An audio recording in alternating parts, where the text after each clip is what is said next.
Yeah, somebody blew him up. Yeah, it was us, me and Sean. This is exactly what you don't do when someone in your crew just got shot, and Richie did it anyway. Coming up, why Richie broke every mob rule, the funeral that doubled as a takedown, and the hidden psychology behind Ralphie's rage. If you think Paulie felt betrayed explains it all, you're about to have your Sopranos worldview flipped. Richie hears that someone just tried to blow Christopher Moltisanti to pieces, Tony Soprano's protege no less. And how does he react? He takes a nap. That's right. His security plan amounts to sleep and a nearby baseball bat, as if he's worried about a pickup game breaking out, not a potential hit. When Matt Drinkwater walks through the door, apparently left unlocked, Richie doesn't so much as blink. No tension, no suspicion. Just Richie, lounging like he's expecting a sandwich delivery. The guy doesn't seem to register that a shadowy figure just entered his social club in the middle of a murder investigation. Let's pause. Someone just tried to kill a made man's close relative. Any reasonable person in Richie's position might think, maybe I'm next. Lock the door. Stay awake. Keep a peace nearby. You know, basic mob survival instincts. Unless Richie believed New York was gunning for the whole Jersey crew, which at that point there was no evidence for. It's almost like he couldn't be bothered. Either he was an idiot, or he had brass balls the size of church bells. And truth be told, Richie didn't care much for Christopher anyway. For one, Christopher had hit Richie's niece. Yes, she hit him too, but Richie wasn't exactly a man of nuance. There was no love lost between them. Why would Richie care if something happened to a guy he didn't respect, especially one who hadn't even been made yet? Sean is fucking dead. Christopher killed him. Christopher, at that point, was an impulsive, drug-addled associate. Not exactly an irreplaceable asset to the organization. He had enemies. Plenty of them. If someone took a shot at him, it could have been over drugs, personal beef, or just plain chaos. To Richie, it wasn't his concern. As a captain, he had bigger things to worry about. Yeah, somebody blew him up. Yeah, it was us, me and Sean. And there's another layer. Richie did know about the hit before Matt told him. He mentions it first. He wasn't in the dark. And the setting? Not Richie's home. It's a known crew hangout. You can see other members there in later scenes, including Gigi and Ralphie. It's a public, semi-neutral space, not some fortified safe house. As for the gun situation, Richie, being a convicted felon with obvious mob ties, couldn't legally carry a firearm.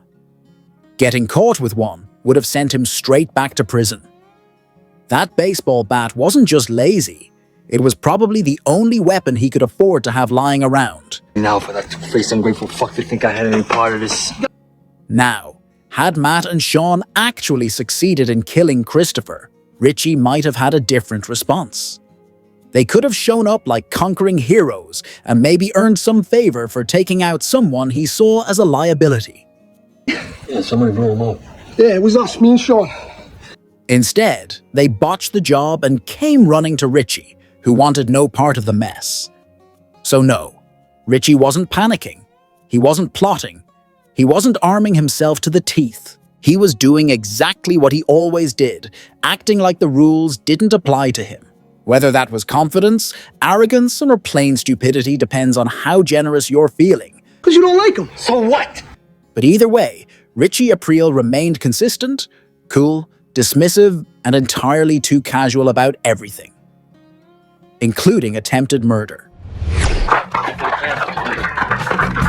Paulie felt betrayed is the most overrated quote in mob culture, and here's why it needs to stop. Getting sick of these Paulie felt betrayed lines. It's enough to make you queasy. My fucking heart's still pounding. You've been doing really good this year with the sports. Yeah, it's been good. You hear it everywhere, in any conversation, any video, any scene that's even remotely dramatic. Some genius pipes up with, "How much more betrayal can Paulie take?"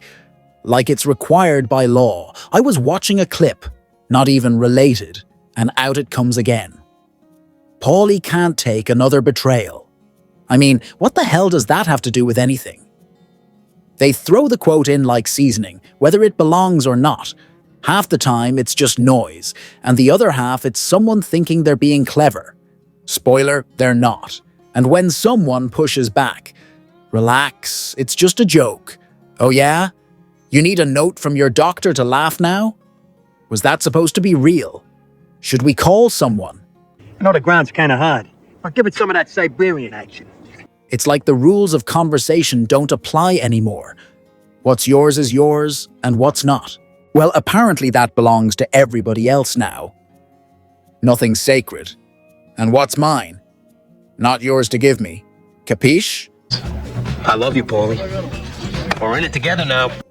And then you get these poetic types. You reached out to me. How much more betrayal can you take? Oh, don't get emotional now. Don't get cunty with me. Cue distant Italian giggling. Imagine getting this bent out of shape over a quote, like it personally wounded you. Oh, poor you. The drama, it's embarrassing. You sound like someone who got cut out of the will. You're out of the circle now. He's gotta go. It's like something stuck inside. A brick in the gut. Get the tomatoes. Always with the scenarios. Always the drama. You're being perceived a certain way. Oh yeah? Maybe you should worry about how you're perceived. That high horse is looking real wobbly. Someone suggests a midle. Another wonders if someone's wearing a wire. Jokes turn into threats, then right back into jokes. 1 minute it's ball busting. The next it's, you're starting to worry me. Clothes come off. Someone mentions steam and blood pressure. Someone else swears by Russian hot baths. There's always a guy who chimes in with, they live to 100, you know. Thanks, Doc. Somebody still wants justice over a stolen box of Malamars. Another says he feels like he's been stabbed in the heart. Again, like this is some ancient betrayal passed down through generations. Vindaloo or muscles, someone blames their stomach problems on it. Not from my place, they swear. We got an A sanitation grade. And yet, how much more betrayal can he take? They ask it like it's Shakespeare. Every wrong move, every look, every sunce, betrayal. Like someone's personal tragedy's been put on a loop. You know what? Good thing your opinion don't mean oogats to me. None of this does, except maybe to Paulie. Poor guy, gets stabbed in the heart like clockwork. Every time, every scene. It's tradition now. And don't act surprised when it keeps happening. Everyone knows the deal. There's no next time. Oof, Marone. Do you obsess over every tiny detail in The Sopranos? Even the stuff nobody wants to admit out loud?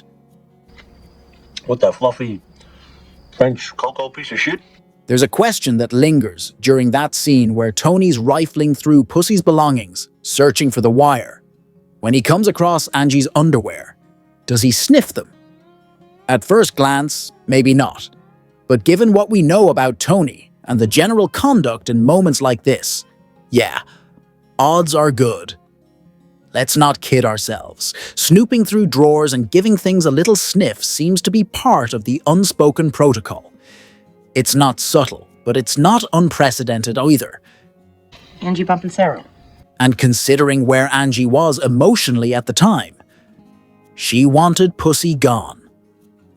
If Tony hadn't found that wire, she probably would have found her own way to take care of him. Something slow, maybe something in the food. At that point, her underwear drawer wasn't sacred. Nothing was. You know, Snake got all the TGI Fridays. He loves their wings. It's hard to imagine a woman pulling off a hit in that world, especially in that setting. But Angie? She might have been the exception. You could picture her with a meat thermometer and a motive. Her dog is sick. Tony probably started with Pussy's pants. No telling what was in there. Probably leftover papadums and ghee from the last disastrous dinner. It's a sensory experience nobody asked for. There's something undeniably strange about how fixated everyone seems to be on who sniffed what. Tony, Paulie. Everybody's got a moment where they get a little too close to someone else's laundry. It starts to feel less like mob business and more like some warped competition. Some claim that if the underwear didn't belong to someone currently getting laid, the scent wouldn't be worth the trouble anyway. Others insist on unlikely scenarios. Angie leaping out of a tree with her panties like some deranged avenger, as if that's what passes for justice. And then there's Furio. Did he ever sneak a moment near Carmela's things? Maybe. He could have caught a trace from the foyer. She didn't exactly keep her feelings subtle, and neither did he. But then again, Furio had taste. That kind of move might have been beneath him. In the end, the debate goes in circles. Tony might have sniffed. He might have puked. The drawer might have smelled like day-old kielbasa from the ShopRite meat aisle. Maybe it was just business. Maybe it wasn't. There are no clear answers. Only gut feelings and unfortunate imagery. But if you're looking for cold logic in a story full of betrayal, lasagna, and wiretaps, you're probably sniffing in the wrong place. Livia Soprano's funeral wasn't a tribute. It was a hit job, disguised as a memorial. At the Soprano household, Janice decides to hold a remembrance circle in honor of her recently deceased mother, Livia. Why she thought this would be a good idea remains a mystery. Perhaps only to her. Livia was infamous for her emotional manipulation, cruelty, and bitter presence in the lives of everyone around her. The idea that friends and family might want to gather and share warm memories of her was laughable. Прощай, Ливюшка. Which means what? Goodbye, little Livia. From the start, the event teeters between absurdity and tension. One background character turns on the staircase and walks right back up before things even begin. A perfect visual metaphor for how most people felt about honoring Livia. Please, everyone join us. Still, Janice insists, framing the gathering as a heartfelt tribute when in reality, it's a carefully staged opportunity to center herself and control the narrative. Only one person speaks up with anything remotely positive, Fanny. A woman who had been rendered paraplegic after Livia hit her with a car.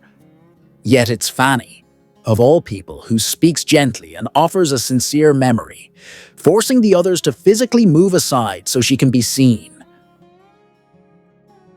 Her words are striking not because of their sentimentality, but because they come from a place of grace, honesty, and pain. It's the only moment in the scene that feels authentically human. Most of you will probably remember that this was her favorite song. Meanwhile, Janice struggles to mask her real motives. The forced sharing circle isn't just about grief. It's about performance, legacy, and inheritance. She wants the house. She wants whatever money Livia may have hidden. She wants to be seen as the dutiful daughter, even though her relationship with her mother was defined by conflict, resentment, and emotional distance. Hesh encapsulates the mood with one deadpan line. She did not mince words. And it's the most accurate and restrained thing anyone says about Livia, and perhaps the only thing that could qualify as praise. Janice's actions throughout the scene reflect her recurring pattern, attempting to project emotional depth and healing while really acting in her own self-interest. Her call for remembrance is less about honoring Livia and more about reshaping the family's perception of her own role. At one point, she even draws attention to how Livia saved Tony's childhood mementos while discarding hers and Barbara's, weaponizing nostalgia to subtly martyr herself. And yet, as chaotic as her motivations are, the remembrance circle, awkward and forced, ultimately leads to something real. The scene captures how even the most flawed characters and intentions can unexpectedly crack open genuine emotion. In the shadow of a woman as complex and damaging as Livia, the uncomfortable silences, half-hearted tributes, and repressed bitterness all ring true. The writers deliberately sidestep a one-note portrayal of grief, instead presenting a layered and uncomfortable truth. That catharsis doesn't always come through kindness or closure, but through the raw confrontation of everything left unsaid. Ralphie didn't just snap. He might have had dissociative identity disorder. But did the Sopranos hide it? On purpose? It was an accident, all right? Just kids. Ralph Cifaretto is one of the Sopranos' most volatile characters, charming and funny one moment, then brutally violent the next. Some have suggested he might exhibit traits of dissociative identity disorder, DID, formerly known as multiple personality disorder. There's some surface-level support for this idea. I've been sick, Sil. Oh, yeah? I called your house. Your mother says you haven't been there for 2 days either. Tracy, the dancer Ralph later kills, tells him he acts like two different people. It was the fucking coke. I should have never started with that shit. Fucking Miami, it's all over the place. Ralph himself admits, the cocaine, I never should have started with that shit. And drug use is known to exacerbate dissociative symptoms. There are moments where his behavior swings dramatically, joking and playful at one point, sadistic and murderous the next. But the case for DID quickly runs into problems. One of the diagnostic criteria for the disorder is significant memory gaps, something we never see Ralph exhibit. He always seems aware of what he's done, no matter how violent. And when he acts charming or remorseful, it feels more manipulative than genuinely disconnected from his darker impulses. You know we're the only country in the world where the pursuit of happiness is guaranteed in writing? Other characters on the show are clearly written with specific psychological profiles in mind. Tony Soprano is a textbook covert narcissist. Livia shows strong signs of borderline personality disorder. Richie Aprile's behavior fits both antisocial personality disorder and sexual sadism. In contrast, Ralph's psychological issues are left intentionally ambiguous.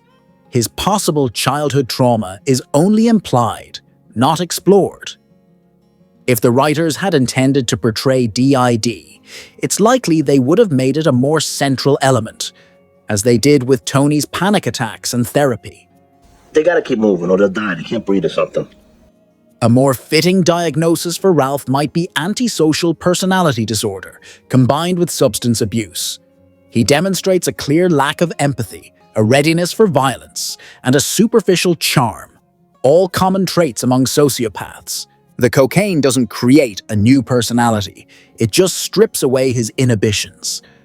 For someone already dangerously impulsive, that's a volatile mix.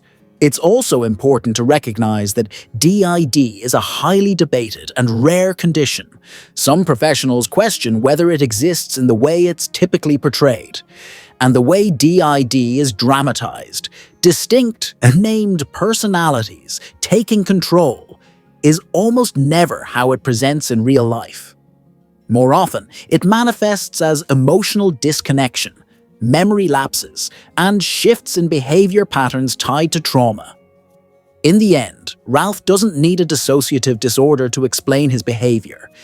He's a deeply disturbed individual shaped by a violent world, unchecked aggression, and drug abuse.